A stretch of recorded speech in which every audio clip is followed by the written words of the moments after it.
Baik, bertemu lagi bersama saya. Sekarang kita akan membahas untuk pembuatan tabel faktanya.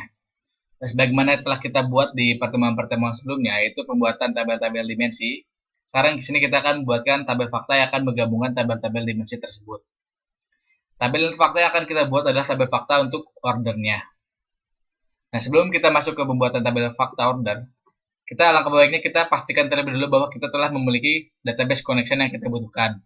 Nah, sini kita sudah mempunyai database connection-nya itu PrakBI, dan kemudian kita mempunyai PrakBI OLAP-nya. PrakBI di sini untuk koneksi database dengan OLTP-nya, dan di sini ada PrakBI OLAP itu untuk koneksi database dengan OLAP-nya.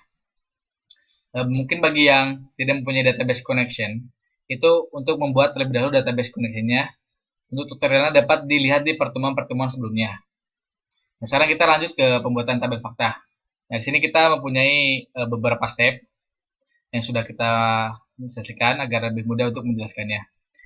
Sini saya akan langsung saja. Di sini step yang pertama yang harus dibuat itu adalah step untuk execute SQL statementnya. Karena di sini kita harusnya membuat data tabel yang kita butuhkan. Nah, untuk koneksinya itu menggunakan PrakBI OLAP karena kita akan memasukkan tabel ke dalam database OLAP-nya. Ini untuk SQL statementnya. Saya ada drop tabel if exist, back order. Ini tabel ini, query ini adalah untuk digunakan untuk menghapus tabel fakta yang ada jika sudah ada. Nah, kemudian di sini ada akan dibuatkan tabel fakta yang baru. Ini create tabel back order dengan isian seperti ini. Di sini ada SK client, SK product, SK employee, dan selanjutnya. Jika telah selesai membuat settingan seperti ini, dapat kita lanjut ke step selanjutnya. Di sini ada tabel input.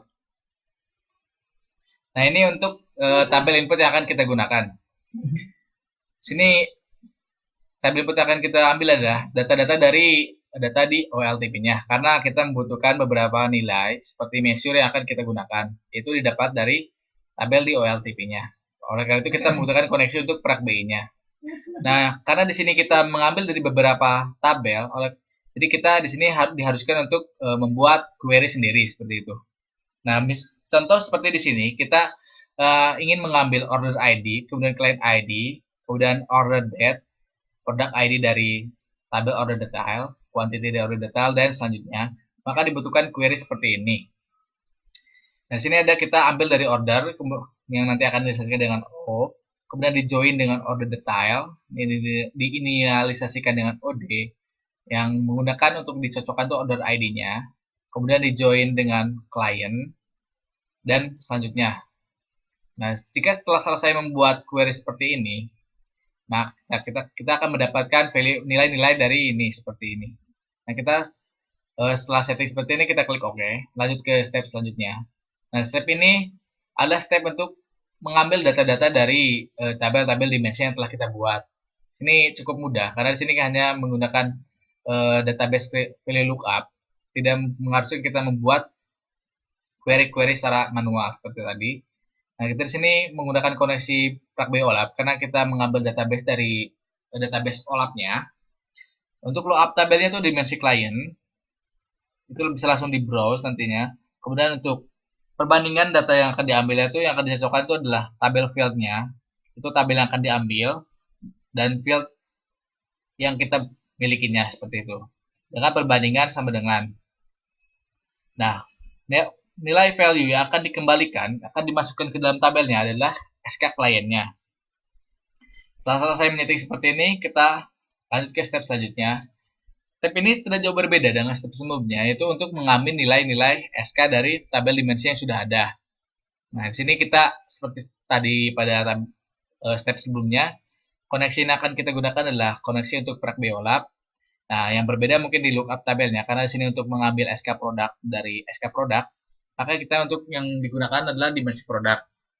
Nah, ini untuk yang dicocokkannya, ini product ID, tabel yang ada di produknya, dengan komparasi seperti apa, sama dengan, dan field ID-nya itu, field 1 itu adalah field yang kita punyai, yaitu product ID. Kemudian nilai yang akan dikembalikan, di sini ada SK produknya. Setelah selesai, kita oke. Lanjut ke proses selanjutnya. Sini ada untuk mengambil SK employee-nya. Koneksi yang digunakan itu PrakBI OLAP. Kemudian tabel yang di lookup itu dim employee-nya dengan lookup value-nya itu adalah tabel field employee ID sama dengan field 1 employee ID. Yang akan dikembalikan nilainya adalah SK employee-nya. Setelah selesai seperti ini, oke, lanjut ke step selanjutnya untuk mengambil SK office-nya.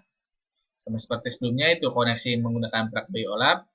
Kemudian lookup tabelnya itu menggunakan dimensi office. Kemudian key lookup value-nya itu menggunakan tabel field-nya itu office ID yang ada di office, dim office. Kemudian komparatornya sama dengan field satunya itu office ID. Kemudian value untuk dikembalikannya adalah SK office-nya. Oke, lanjut ke get SK order-nya. Di sini ada sama seperti tadi, connection yang digunakan adalah plug by OLAP-nya. Kemudian lookup tabelnya dim waktu, dim time. Kemudian tabel yang akan diambil dari dim time itu adalah date-nya, yang akan dicocokkan dengan order date-nya. Nah, kemudian nilai yang akan diambil atau lookup itu dari tabel adalah SK time-nya, yang nanti akan dinamakan dengan SK order date. Oke. Nah, sekarang kita pilih data-data yang akan kita ambil. Nah, di sini kita seperti tadi udah mengambil SK client, SK product, SK employee, SK office, SK order date, price what, dan quantity. Nah, untuk mengambil data ini kita dapat langsung kita klik get field to select, kemudian kita add all atau add new. Dan kita pilih-pilih mana saja akan kita gunakan. Di sini kita punya 13 field, tetapi yang kita gunakan hanya 7 saja seperti itu. Karena ini yang akan kita perlukan saja. Nah, setelah selesai, kita lanjut ke step selanjutnya. Nah, step selanjutnya itu adalah step untuk memberhentikan, di mana step ini akan memberhentikan step sebelumnya, yaitu select value, untuk lanjut ke step selanjutnya. Dikarenakan, untuk dapat melanjutkan step selanjutnya itu memerlukan penyelesaian dari execute SQL script. Karena di sini ini membuatkan tabel yang baru, sedangkan tabel select value ini akan memasukkan tabel ke dalam tabel faktanya tadi. Oleh karena itu, tabel execute SQL script ini harus selesai terlebih dahulu untuk dapat lanjut ke step selanjutnya.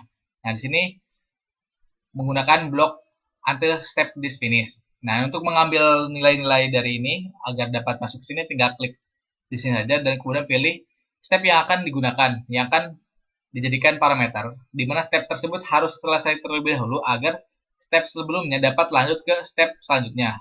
Seperti itu. Nah, oke. Nah, sekarang proses setelah itu proses untuk outputnya. Nah, di sini untuk settingan untuk tabel output ini seperti ini.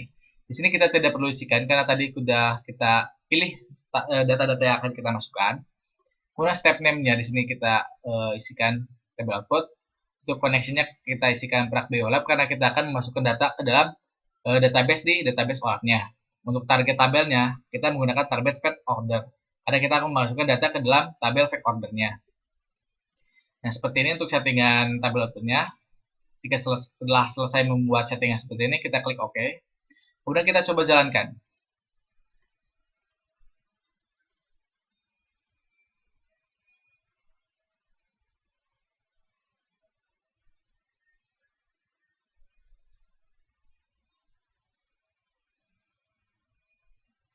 Nah, setelah selesai, apabila telah selesai, proses akan seperti ini. Semua akan centang hijau dan tidak ada yang dimerahkan. Yang berarti proses tersebut telah selesai dilaksanakan, dijalankan, dan tidak terjadi error. Untuk mengecek apakah datanya memang benar sudah masuk ke dalam database, dapat kita cek di MySQL-nya. Nah, dan ini adalah hasil dari ekstrak dari data-data untuk tabel faktanya. Jadi kita yang akan dimasukkan tadi ke tabel fakta itu adalah SK client, SK product, SK employee, SK office, SK order date, price one, dan quantity-nya. Nah, mungkin untuk pertemuan kali ini dicukupkan sekian. Terima kasih telah mengikuti tutorial kami.